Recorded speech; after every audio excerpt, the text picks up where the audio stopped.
Views expressed on this program are those of the hosts, guests, and callers, and are not necessarily those of this station, its management, or other advertisers. You're listening to Transformation Talk Radio.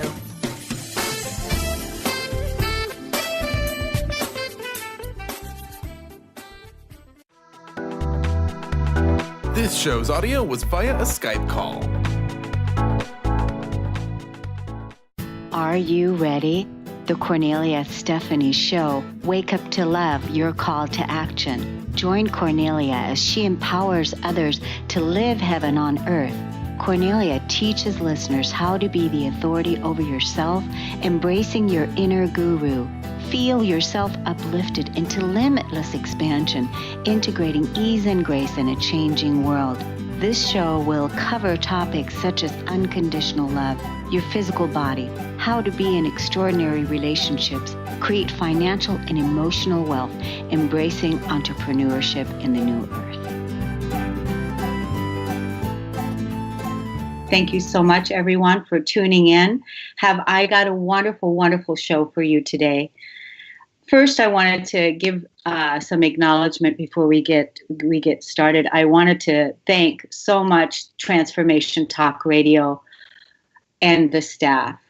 Jessica, Justin, Linda, Kim, Carter, Dr. Pat, this amazing team of people that support me and all the people at Transformation Talk Radio so that we can bring you these amazing tools, because we're living in this extraordinary time. And so I want to thank the Dr. Pat team, Transformation Talk Radio, for being the awesome support team that they are, that we can bring you these amazing conversations and guests that we have that hopefully will assist you on your evolutionary path.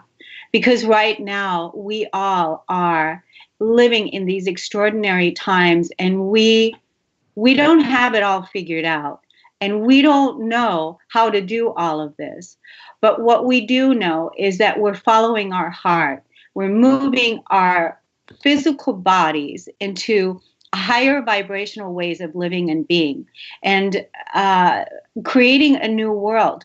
Because the old world, the way that we have been living in the past, is no longer. It's coming apart. And it's asking us to have faith, to live in the heart, to move back into our true organic nature, and support each other in the process. So I'm so excited today for my guest that I have here, because this is somebody that is just going to inspire you so much. It's someone that I absolutely love and admire, and this person is loved and admired in our community here in La Conner, Washington. So Bob Skeele is a 90-year-old going on 70. After 61 years of marriage, suddenly faced loss and deep loneliness with a belief that I'm too old and now what? Yet the universe orchestrated a beautiful scene in the movie of his life. And he has a fated appointment with destiny. And he's now here to tell his story of how he chose the new world. He overcame his panic attacks and embraced self-healing with the help from his life coach and muse. Never underestimate the power of love. Robert now finds himself living and loving life in the new world. Welcome to the show, Robert. Hey, thank you, Kornelia. It's good to be here. It's a wonderful occasion for me, because I have a chance now to talk a little bit about where I've been and where I'm going, and that wonderful period in between. So it's a great time. And when I was introducing you, there are so many things to say about you, because you have an incredible story and an incredible background. You're an author of 8 books, right? You've authored 8 books? I'm surprised to say yes to that, but that's true, yes. Yes, yeah, you're surprised to say yes. And 2018, I think, is going to be your 9th book. That's right. I'm in the middle of that right now. Yeah, trying to write every day something. that might be worthwhile reading by a few people anyway. Mm-hmm, mm-hmm.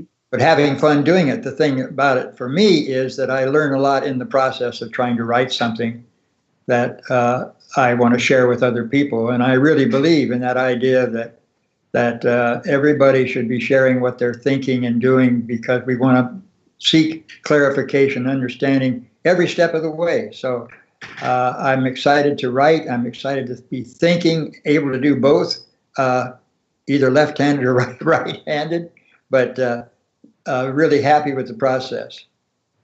So can you believe it? How does it feel being here now, live on Facebook, right?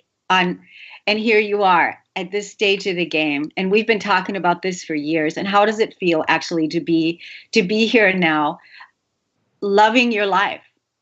It's a wonderful feeling, and I feel so much gratitude for the chance to be here still. And it reminds me of all those occasions we had, Kornelia, when we would be, I don't know whether the friends and the audience knows, but you have been a guest in my house for a number of years now. I run what's called an Old Crow's Inn. I'm the innkeeper. And you and I have spent a lot of time passing each other as we're getting coffee, still in our bathrobes, but having an occasional talk and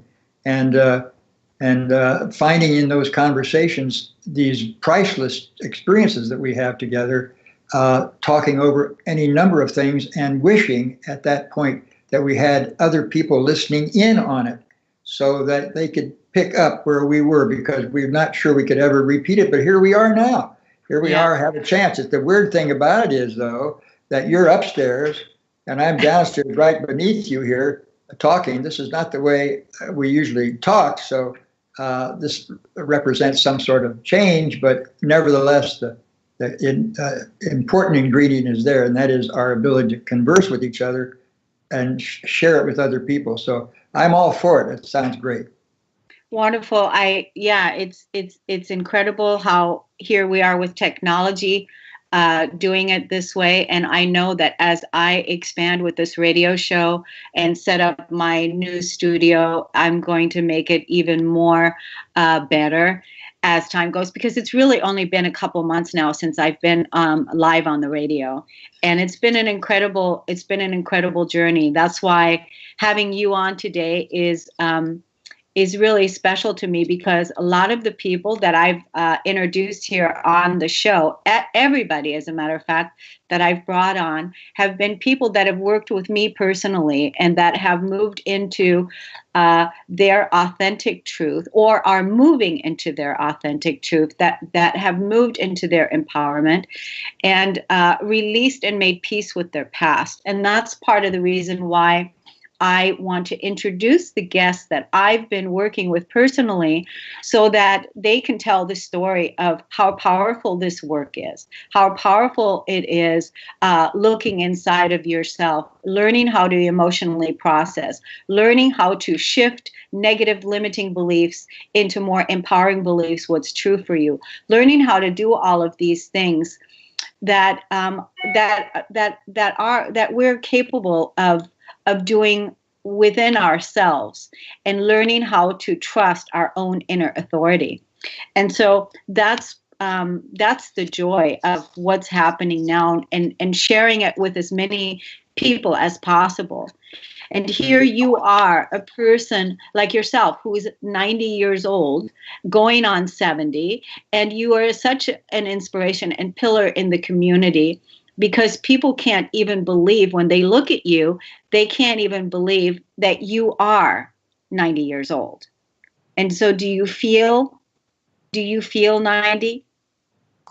Well, there's sometimes when I do, actually, Kornelia, I feel 90. Sometimes my body tells me it's not the same body that I had 30 years ago, but nevertheless, there's a sense that I have about my body and about my life generally that is really making me want to say in some way that I'm actually younger than I was 30 years ago. It's a strange thing to say, but that's the way I'm feeling now. I'm feeling renewed not only in spirit but in my physical strength most of the time, and I'm working at it, of course, all the time to try to improve on my stamina and on my Zumba dancing. I'm trying to continue to improve my dance steps as I work with other seniors in our large dance groups that we have in town here.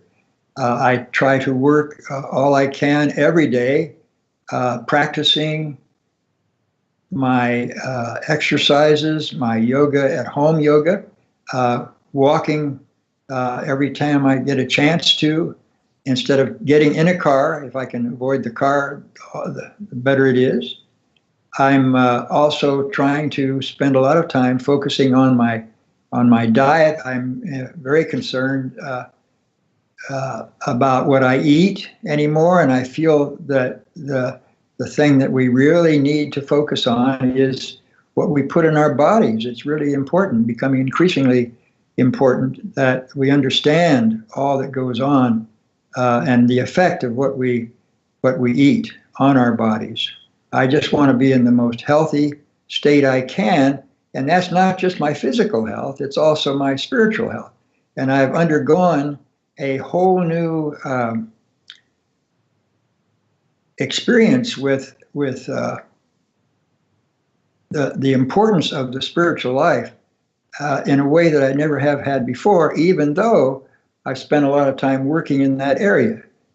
And so now, having gotten to the point where I am now, I look back in the few short years I've been on this part of the journey since my wife's death in 2012, and I recognize so many wonderful things have happened to me and have been influences on me that have really directed me in a way now so that I am in a place that I'm just delighting in. And one of the reasons for that is because of my contact with you, Kornelia. I don't think I would be here where I am, particularly not on this radio program, talking with you, if it had not been for our magical meetings, serendipitous meetings, some time ago, 2013, I think it was. And from that point on, our communication with each other, our constant conversations and contacts have helped me to see a new way of living and continuing to enjoy life in a way that I hadn't before. And that's after 61 years of marriage. And I had a choice back in 2012, after my wife's death, of just continuing in some way or trying to become something else, something more, experience parts of life that I had not experienced to the depth that I wanted to. So at one point I was visiting my son and daughter-in-law up in Sitka, and I can remember so well the home I was renting for the month overlooked Sitka Bay, and it was a beautiful sight. And there I asked myself a question. I said, what do I want to do with my life now? What do I want to do at this point as a widower? I'd never lived alone in my entire life. I realized I either lived with my parents or with my friends aboard ship when I was in the service or at college, but never alone for any length of time. And suddenly here I was, alone, for one thing, and that led me to say, okay, given that circumstance, what do I do now? What is the direction I should take? What do I value most? And I started working with that notion, and I came to a conclusion that so many people have before me, although for me it was brand new, and that was the cornerstone of anything I do is just somehow connected with trying to love better than I ever have before. And I call this love an unconditional love. And realizing when I said that and committed myself to it, that probably it's a long, hard thing to ever get to that point. But nevertheless, I thought it was a worthy goal to try to at least approximate as I moved along in my journey. And that was a commitment I made, and a commitment I still hold to. I haven't found anything in my experience so far to make me think this isn't the right way to be moving, the right journey to be taking. And it's not always worked out like I've wanted it to, because along with that idea of living an unconditional, in unconditional love, was the idea that I was not going to tie myself down. I was going to live a life in which I was going to let myself be vulnerable, open, bringing in new experiences. So I was not going to tie myself up as I saw other people do at my age. So I decided then and there that I was not going to just immediately react and just stay in my little space at my wonderful old home in La Conner. So I had this double commitment, unconditional love, and then moving out and making myself open and vulnerable to what was around me. I can't solve the problems in the whole world, but I can work with the issues that are in my world, in my personal world, those people around me, and in my small community. And so that's what I decided to do. So then I came back to La Conner and began to work with that concept. And it wasn't long before I ran into you, Kornelia. You remember as well as I do. It was a deep fog one morning in La Conner, as it often is in the spring. It was March or April probably. And the fog was really thick, and I was running out to the marina, as I did every morning, and I saw a figure in the fog and almost bumped into Kornelia. She had her yellow jacket on, had her little white dog walking with her, and we exchanged a few words, and I remember saying, "Oh, what a magical morning this is." And she said, well, she said she wasn't so sure it was all that magical. It was so hard to get around, and I let that pass, and we said goodbye to each other, and that was that. But that same day in the afternoon, the fog had cleared, it had gotten beautiful out, the sun was shining, and Kornelia was walking with her in her same yellow jacket with a little white dog out toward the marina again. I was walking back from the marina in my afternoon run. And I said, it looks like our paths are going to cross. So I said, okay, let's do this. So our paths crossed right in the middle of a parking lot at the marina. And there was not a car around, but we stopped there and started to talk with each other. And she said, well, what's up with you? And I said, I gave her my story. I told her what I just told you. And I said, my life is just based on unconditional love. That's the only thing I feel makes life worth living, is to work in that field. And she said, that's really strange, because I work in this field too. And I'm a life coach, and I have this, the foundation of my whole life's work is love. That's the foundation of it. And I said, Kornelia, I think by then I knew your name. I said to you, I said something, well, you know, Kornelia, I really, my love is so unconditional. I even love you, a total stranger. And she said, you know, the same thing for me. I love you, even though you're a total stranger. At that point, we embraced. And we held that embrace for a few seconds, longer than I thought we might. And we broke away, both laughing, and she said, I want your telephone number. We got to get together. And I thought, this couldn't be a proposition. She's much too young for me. But in any event, she turned then and yelled to three women that were walking along in the neighboring parking lot, asking for a pen and a paper and pencil so she could write our numbers down. And then she said, I'd like to talk with you again because I'm going to have a retreat coming up pretty soon. Yeah. Oh, a retreat. I said, that sounds interesting. What's that about? She said, well, it's about transformation. And I said, oh, no. I don't want to be involved in New World stuff. She said, okay. She said, if you attend, I tell you, I guarantee you, if you attend, you will come out a changed person. Something will have happened that will move you in the right kind of direction. Then I said to myself, oh, yeah, I bet. But I will check out your website, I said, and I'll let you know. So I did. I checked out her website and came back the next day. We saw each other again on our walks. She said, well, how did it look to you? And I said, I don't want anything to do with you guys. I said, it's all New World stuff. And I said, I'm just not really interested. Then I stopped myself. And I said, wait a minute. Didn't I just vow to be open and vulnerable and continue to learn? Right there, I stopped myself and I said, wait a minute. Okay, Kornelia, how much does it cost? $150 for the weekend? Okay, I'll buy in. I'm going to come. Just to point out to you that you're probably wrong and I'm not going to change. But I'm opening myself to that possibility. So that's what I did. I actually went to that retreat. Just so everybody knows, Kornelia gives these retreats every now and then. There were 14 or 15 people, wonderful people present. Of course, all of them younger. But here I was among this younger crowd. There were a few that were more elderly, I might say. But anyway, I was clearly the oldest. But nevertheless, she was right.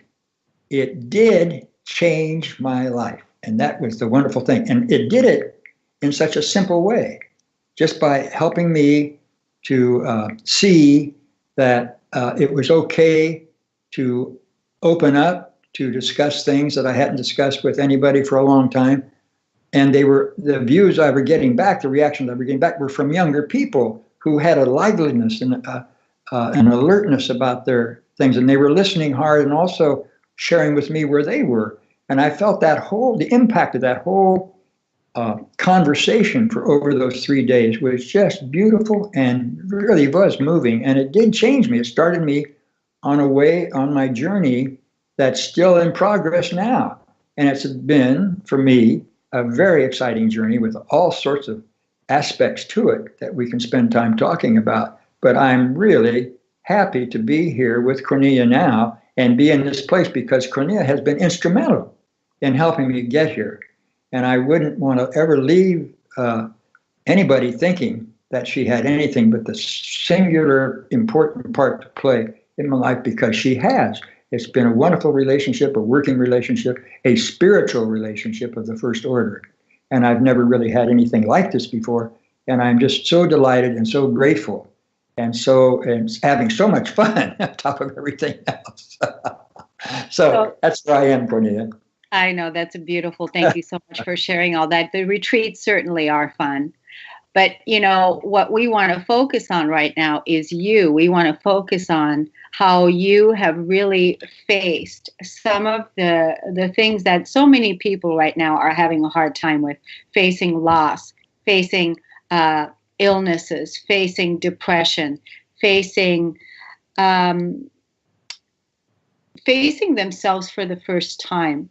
And, unworthiness being a core wound. We were talking about that yesterday. You discovered in one of your meditations, you were sharing with me how all of a sudden you had a realization that you've had for your entire life. Would you like to tell us about that?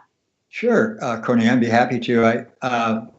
I still fumble around a little bit with this because this is all new experience for me. But one of the things I wanted to do as part of my commitment to living an unconditional, in a state of unconditional love as best I could, and as well as I understood that. So as part of that process, I wanted to do what Kornelia suggests in her book, Peace, the Flip Side of Anger, which is a very helpful book. She's showing a copy of it there. Just reading through that book gives you a basic working knowledge of what's going on internally and the things that you have to deal with when you want to try to improve your understanding and appreciation of yourself particularly, but also the world in which you live. All that is wrapped up in what Kornelia is about in her own work, because she really feels that it's what happens inside that affects the outside. If you want peace in the world, you've got to have peace within, and not only that, you've got to be peace yourself.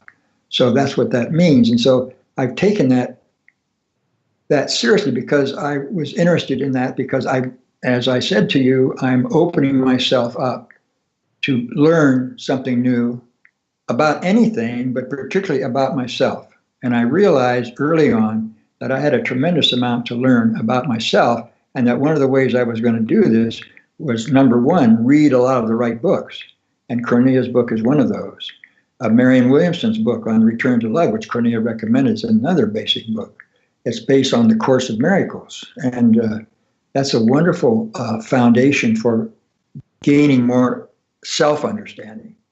And there were other things out there. For example, excuse me. I was gonna take you back to the meditation the realization of the meditation that you had the other day, when you had a realization about how you had an underlying fear that was with you your entire life. Right. Believe it or not, I'm going to get there. But okay. One other book I wanted to mention was a small little book called Pathways to Surrender, because that became important, as well as Kornelia's book, to help me to understand where I needed to go. And the experience that Kornelia is referring to was something that happened recently, just a couple of mornings ago, because now I've been practicing meditation, trying to figure out what methodology is relevant for me in terms. So I've had guided meditation. I have listened to tapes while I was in my quiet zone. So I have begun then to now at this point to eliminate any kind of guidance at all and just go in. I'm at that point in my meditation, not knowing where that's going to lead me, but just being quiet in the moment, in the mornings, usually very early in the mornings, because I don't want the distractions to take over, because I am so easily distracted. I can't believe how easily distracted I am. And so because I'm older, I'm packing so much memory, and thinking about so many things almost simultaneously almost overwhelms me sometimes. So that's one of the things about growing older, is that you become aware of all the dynamics going on around you. At least that's been true in my case. So it's a matter of slowing down and concentrating. And in my concentration, I've been working with a process that Kornelia has described in her book and worked with and helped me to work with, which is this emotional processing, she calls it, where you really open yourself up to deeply experience what it is that's bothering you. So you don't hide anything, you don't bury stuff. I grew up in the Midwest, and the Midwest is notorious for burying information, for not talking about things, for not really sharing, but holding them in, suppressing them. And that has a bad effect, can have a bad effect on the body. And I'm beginning to study that. Louise Hay's books are wonderful in that respect. And Kornelia has picked up on that theme too, and has had her own experiences with the effect of buried emotions on your life, on your physical body. So I have all that as background. So I'm focusing now on my own self, in terms of how I improve and how I tackle things. And one of the things that I was looking at was the whole issue of the power of understanding understanding God as a force or as a power, so that God is not something that I see outside of myself, but something that's within, deeply within, and readily available and accessible to people if they become conscious enough to be aware of that. And I was just beginning now to experience, just beginning in the last weeks, beginning to experience the possibilities that are there for me in this meditation about my connection with God. And the reason I mention that is because I note that the more I'm able to keep in that connection, to be conscious of the presence of this power, of this love, which I'll call love, in my life, I am able then to deal with other things within myself that I struggle with. And one of the things I struggle with is the whole issue of my self-image. I am working with Kornelia's concept of processing, and what I'm processing is a notion of myself as being in a state of fear. This is what I was thinking the other day, and I had never realized it about myself. You know, there are two basic emotions, love and fear. And I said, well, I'm not in fear, but I realized after extensive meditation now and working with Kornelia's process that there is a fear. I wake up, I'm in a state of fear almost immediately. And it's the fear is I try to, as I work through this, what kind of fear? And it turns out to be what I would refer to as the fear of failure. I spend every morning trying to think, okay, how am I going to get through this day in a way that's going to be satisfactory to me and going to bring the love that I want to bring to the people that I'm in contact with? How am I going to express successfully my vow, my notion of unconditional love? Yeah. And so I found myself fearful that I might not be able to pull that off in some way. And so then I began to look with that. And so I'm peeling that layer back and I say, okay, first it's fear. Then I locate the fear, it's fear of failure. And then I dig deeper and I suddenly come on this vision of a deep hole, just endless, almost deep hole. And down at the very bottom of it is inadequacy. And I discovered what's really behind me, what's really deep within me, and probably been there for, I don't know how long, maybe since my birth. I don't know, but it's been there forever. And it's a sense of inadequacy. I cannot function adequately. I do not feel myself to be adequate to the task of living and loving the way I want to. So there it is at the very bottom. I've discovered that. And I am so thrilled to discover that. And why? Because now I can bring it out into the light. I can get it out where I can talk with it. I can share it with all of you on transformational radio. I can't believe I'm even doing this. But here I am. Talking not only with Kornelia like I do all the time, but also talking with all of you about what this process involves. And it's a wonderful process. It takes a long time. It's taken me a long time to get to this point. But here I am now looking at this concept I have of myself as inadequate in some way. Where does that come from? And so I'm exploring that. But the beautiful thing about it is, as I'm exploring that, I'm also experiencing this other side, which is the sense of God's presence in my life. I'm now at the point where I'm experiencing not only this inadequacy, I'm also experiencing this love of God that's present within me, this force, this energy that's within me, that is actually accessible to me, which when I make contact with it, it completely eliminates my sense of inadequacy.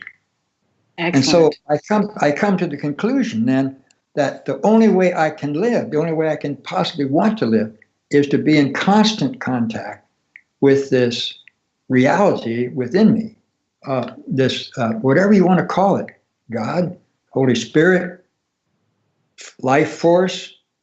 There is something there, and it's been repeated in history by leaders throughout the world, that there is something there, and I'm tapping into that. And everybody I'm feeling can tap into that once they become conscious of it. But they've got to take the initiative. I have to take the initiative. This didn't happen to me out of the blue accidentally. I've been working on this, and I have worked toward that. One of the most wonderful books I read in the process of that was The Practice of the Presence of God, Brother Lawrence's book.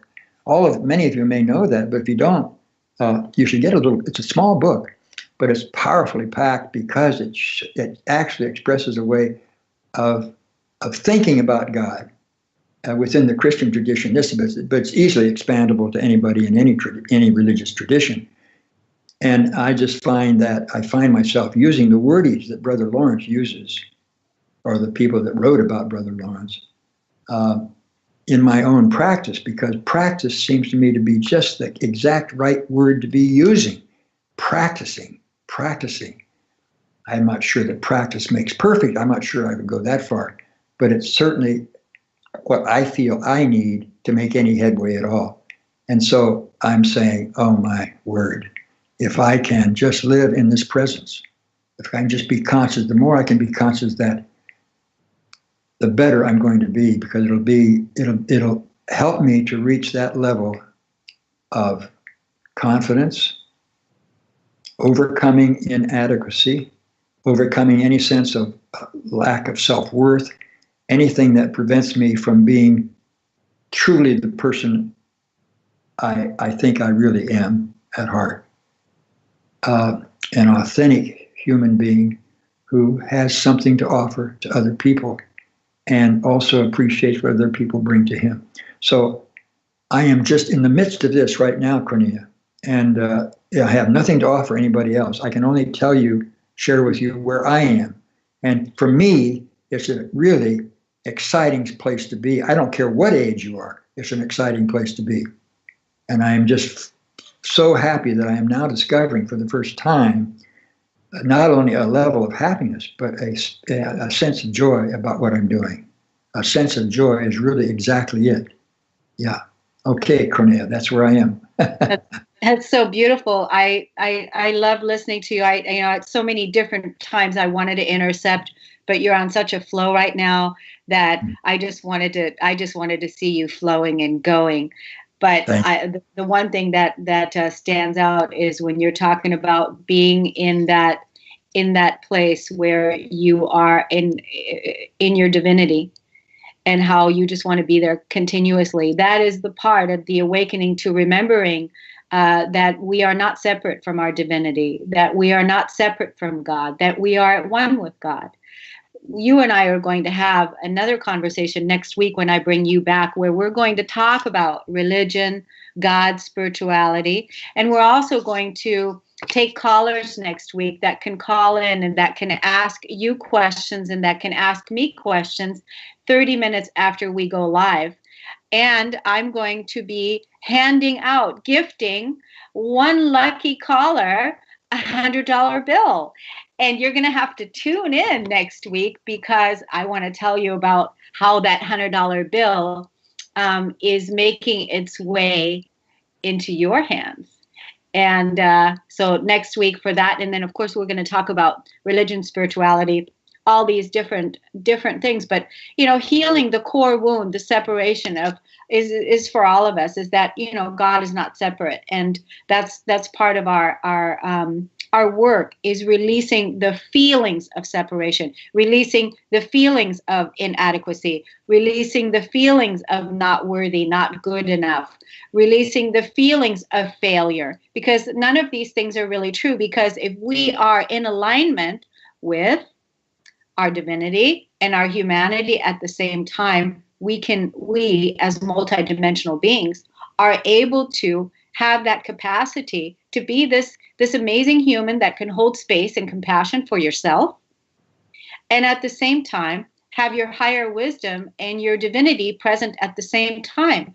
This is one of my gifts that I'm living, is walking with my shadow and my divinity at the same time.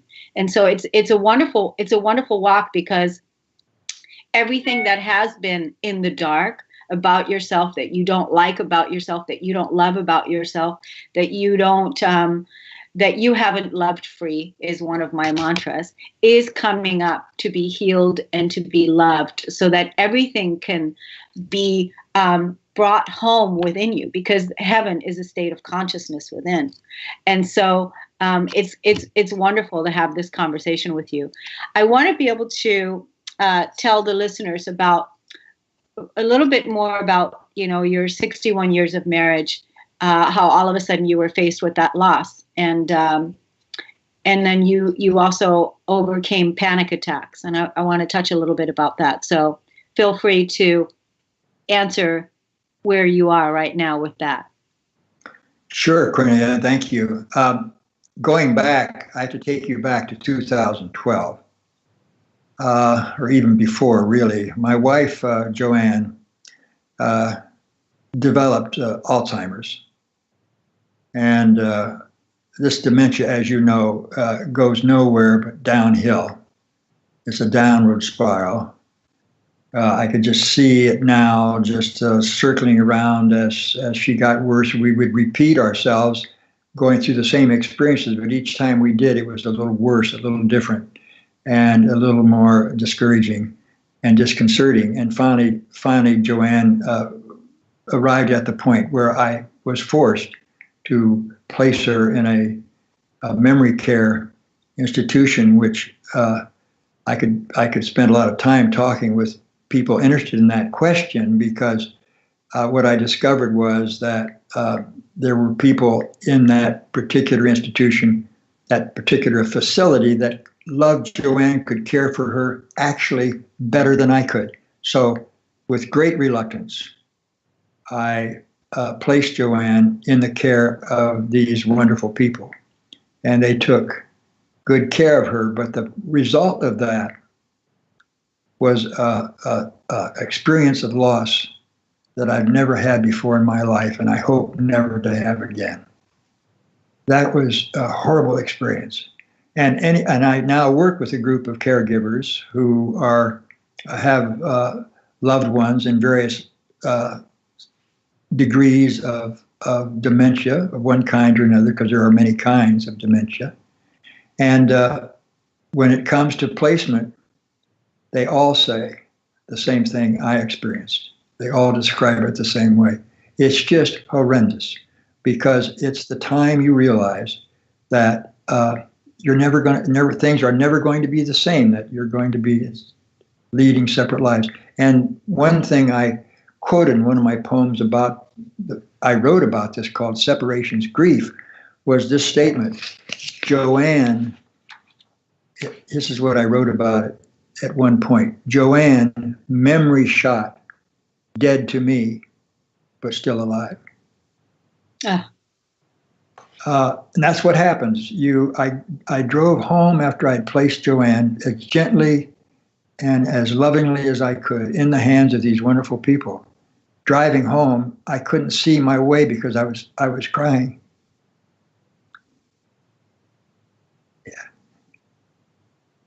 Just to bring it up triggers me. But I got home and, of course, opened the door, and nobody there. So the only thing that saved me there was the fact that my 4 children all called me. They were aware of what was happening. And so that comforted me for the moment. Somebody had asked me to go out with them for dinner as a way of helping me to deal with my sudden loneliness. And I turned them down because the reason was because if I had gone out with them and then came back, I'd be coming back to this house even more lonely than I felt at that time. So I said, no, I wasn't going to allow myself to experience that to that depth. So there began my life separate from Joanne's, such that when she died 7 months later, it was not nearly as harrowing, not nearly as lonely as that first time in that placement. So I just want to say that loss was deeply felt, and is still felt. Even now, 5 years later, there are moments like you just saw where I'm triggered and begin to cry again, because it just brings up things. So can I ask you that level of loneliness that you had to face, because that's also part of our topic today, Bob. Yes. Is the level of loneliness that you had to face. Is that level of loneliness something that is still present in your life the way that it was before, or has since the way that you are with your being now, with your life, has loneliness found its way out the door and anew?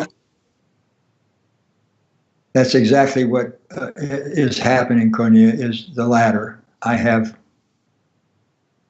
I'm experiencing now a full life, and there's very little room in it for loneliness.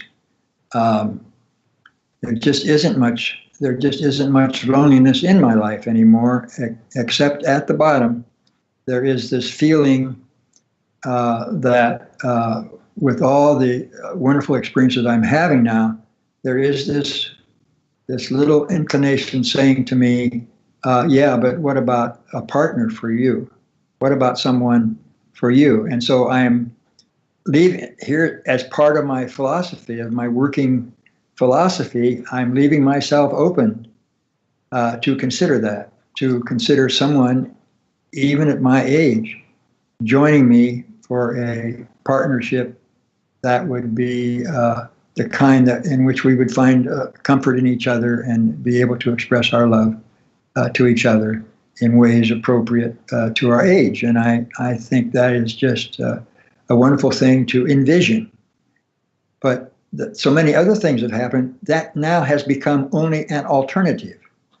Because of my connection with Kornelia especially, I have been able to address this issue of loneliness and begin to find a way out of it. And that is to find in two ways that I can think of quickly offhand. One is to find wonderful relationships in the community that support and sustain me. I want to be with people who want to be with me. And that is a wonderful thing to experience. And There are people in this little community of ours, 950 people. I think that was the last count. And there are many there that are really watching out for me. I'm watching out for him, and it's intergenerational. There's a young couple across the street that just moved in here. They're renting a house. And they have one child who's 2, and they're expecting another one soon. It is so wonderful to be part of that experience, to be, in effect, a grandparent to them, to be able to associate with them and to hear where they are in their thinking and in their love and in their growth. And that's nothing but a privilege to have that, and it certainly takes away the loneliness. But the big thing, Kornelia, is really this connection with what you're saying, with divinity or with the divine. And as I say, I don't care what the name is. What I recognize is the reality of that in my life now, and that is so comforting to me, so rewarding, so helpful in terms of my being able even to begin to express what I want to in terms of unconditional love to the people that surround me and with whom I make contact. And I see no end to it. I've become the lay leader for the little Methodist church here in town. I joined that because it was the only church in town other than the Catholic Church. And I would go into the Catholic Church if that's all there was, but there had to be this Methodist church. So I started going there after 25 years absence from any church, and found their level of concern and comfort and joy that I think is just wonderful. So I was elected the lay leader there. I don't know what all that means, but one thing it means to me is that I want to find, it's a way for me to express myself in terms of this commitment I made to unconditional love. It's the vehicle through which I can help to express that the church is going to help me to express that love institutionally and in terms of membership. So now I have this wonderful opportunity, Kornelia, if I can just take a minute to do that, because I have to bring in something else that I do and love to do, which is baking, which you know. I've spent a lot of time baking, and I bake large bags of muffins for various people. It started out just as a small gesture to neighbors, and I usually bake them a few muffins, and then fresh muffins, and then I would add a poem in the bag with it. So now that's expanded to the point where I'm doing a lot of baking many times a week, and people seem to enjoy the product I produce, and I love baking. There's something very poetic, something very spiritual about it to begin with. And so I now want to take that concept and begin to deliberately go into people's homes, the membership, the church, the members of the church, go to their homes, bring them muffins, and talk poetry and talk about God's love for them. So that's the direction I'm going now. And that's something I've never done before. And I find that really an exciting thing to be doing, that it's just adding another dimension to my, what I consider already interesting life. And I just wouldn't give up what I'm doing now for anything. It's just really fun. And at the heart of it is what I'm experiencing now is actually I cannot explain it other than it's joy, pure joy. And it's just such a wonderful place to be. And I just want to share that with people, anybody that'll listen, because it's an electrifying place to be right now, Kornelia. And to have you here just makes it so much more meaningful to me, because you're the one I can blame for starting this whole thing. Yeah. Okay. Well, in the new world, we're not blaming. We don't blame. So we don't do that. We take responsibility for ourselves, and blessings to you for taking such great responsibility for your own joy, for your own happiness, for releasing the pain from the past, and healing the separation of loneliness, and being your own best partner, and then bringing that best partner to all of your relationships, because that's, I think, the joy that you're feeling is you're feeling so at whole within yourself, and now going out into the community and sharing that self, where the self is not preoccupied with lower emotional feelings of not good enough, not worthy, separation from source, separation from God, the lack of self-love, all of that. Once that self-love takes place, that unconditional self-love takes place, it takes over, and it becomes the joy of living. And that's what this whole expression is about. And you're natural on the show. You need to have your own show. You need to have your own show, because you are just natural. One thing you mentioned there, Kornelia, that I just want to pick up on just for a brief moment. You used the term becoming whole.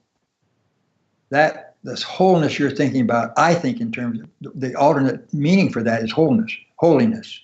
To be whole is to be holy. That's one and the same thing. To be completely whole in one as a being, and in relation to this force of love, or whatever energy you want to call it. That is a totality that is whole, can be described either as whole or holy. It's the same thing in my estimation. It's a sacred concept, and at least that's what I prefer to say about it, because the way I prefer to look at it that way, because we have a choice of how we want to look at things, and that how we look at things is really important. And I see no reason not to think that the wholeness I feel as a human being, the wholeness that anybody feels, where everything is operating in harmony, is anything other than sacred, other than holy. That to me is the meaning of holy. So maybe I'm doing a reductionism that it doesn't deserve, but I really feel so strongly these days that the difference between our normal life and our sacred life is so close. It can be really the same thing. And so I love that. I love that. Let's end it there on the sacred walk, that our life is a sacred walk, a sacred journey. It's the sacred and the holy. Whole, the one. Yeah. Can you believe that this hour is just about up? We have like a couple minutes left, Bob, and we have been speaking for an hour, and we didn't even run any commercials. It's just incredible how fast time goes by. So I want to thank you for being so vulnerable and being so open with your sharing self and sharing with us and inspiring our listeners that it doesn't matter how old you are, that at any age people can begin the awakening to remembering journey to find the peace within themselves. Thank you so much for sharing that with us today. And I want to thank the first sponsor of the Kornelia Stephanie radio show is Dieter Ernst. Dieter Ernst, he is the inventor of the best flying car in the world. And so thank you so much for being the first sponsor for the Kornelia Stephanie Show. And you will hear more about the flying car in the future, but you heard it here first. I love speaking new life into being and acknowledging and recognizing the gifts that we all came to share. So I want to say that to the sponsors out there. And I also want to send a shout out to my beloved, my partner. This morning, we got into a fight. And I just want to say that, you know, we don't have it all figured out. We're learning how to communicate with each other in new ways. And that requires sometimes having these tough conversations and having ways to find bridges to be able to have each person heard and have each person understood. And so, baby, I love you, and I love you. And so I want to say that. And the other thing I want to say is that people that want to work with me, there's a ton of support that I have created that's available for you.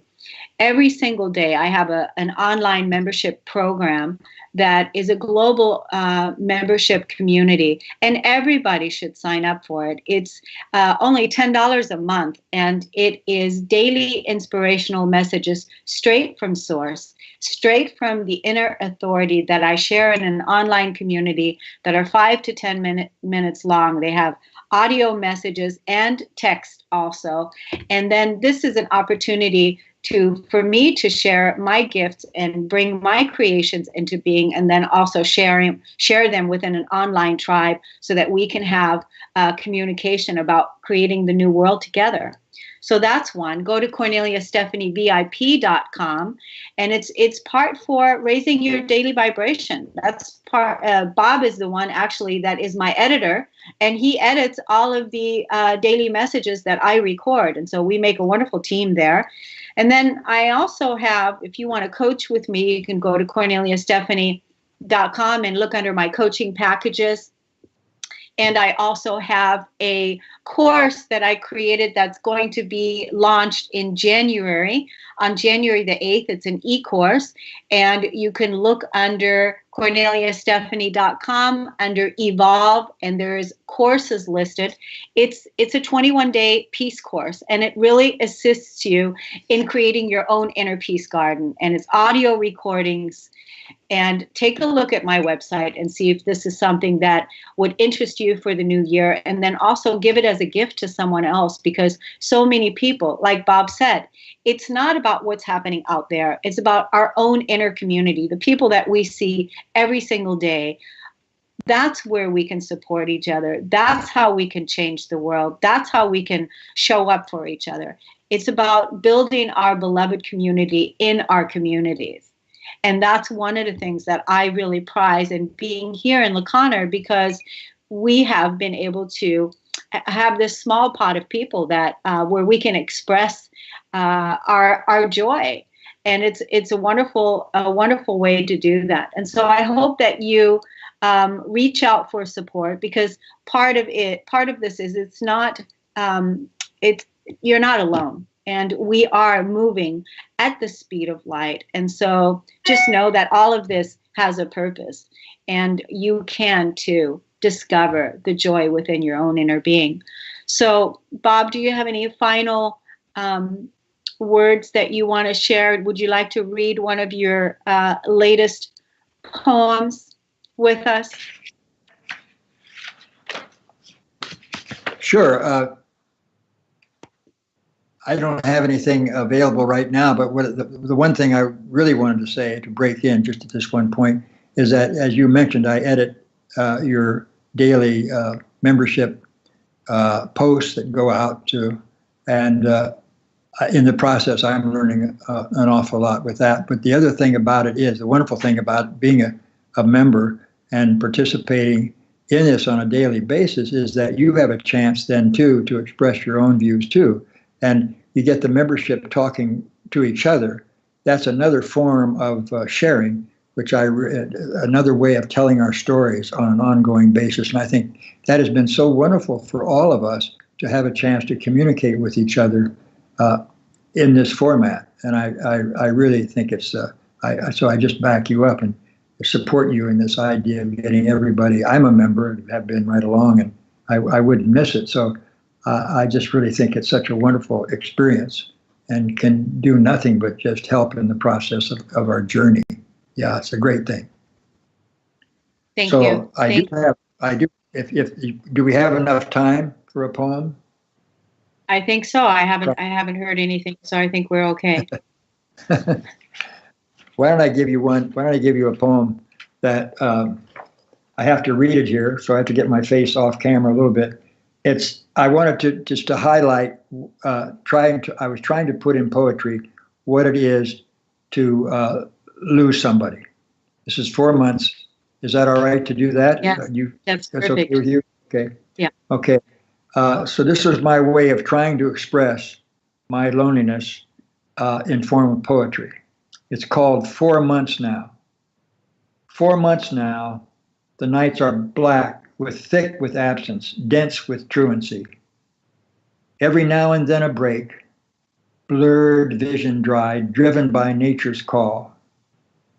She's sitting in her familiar chair, sharing a laugh, and then as quickly to disappear. The empty fog pulling her in, the trailing silence crying for a sound, a space to soften reality's harsh claim. But the only voice he hears is the sound of tears making their way down his cheeks into his gray beard. Some older men, widowers they call them, die of broken hearts. It's easy to see why as he tries to mend his.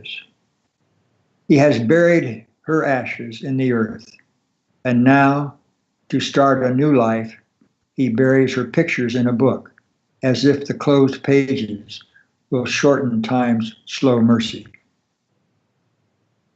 Wow. Wow, wow, wow. Also an incredible poet. Thank you so much for sharing your story. Thank you for being so courageous and shining your light and being the inspired poster child of what it looks like to be living in the new earth. I love you so much, and thank you for being on today. And I look forward to having you back next week. Thank you, Kornelia. Okay. Much love. You've been listening to the Kornelia Stephanie Show, Wake Up to Love, your call to action. Tune in each week on Transformation Talk Radio. Kornelia's joy is to engage others in practical ways, showing us how to live in the new earth in harmony with our true nature. For more information on Kornelia and her extraordinary work, or to listen to past shows, go to her website at korneliastephanie.com.